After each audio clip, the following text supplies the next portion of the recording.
پٹھان دودھ والے سے بولا 1 کلو بھینس کا دودھ دے دو۔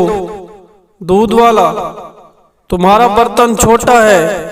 پٹھان او شٹ یار، چلو اچھا بکری کا ہی دے دو۔ مسجد میں اعلان ہو رہا تھا، ایک بچہ ملا ہے، جن کا ہے آ کر لے جائیں۔ تو ایک پٹھان آیا اور کہنے لگا مجھے بھی دکھاؤ جن کا بچہ کیسا ہوتا ہے۔ دوست پٹھان سے بولا تیرے بھائی کی مونچھیں بڑی بڑی ہیں اور تیری نہیں ہیں۔ پٹھان بولا اس میں کیا بڑی بات ہے، وہ ابو پہ گیا ہے اور میں امی پہ۔ ایک جنازہ جا رہا تھا اور بہت سارے لوگ بھی جا رہے تھے۔ ایک پٹھان بھی جنازے میں شامل ہو گیا۔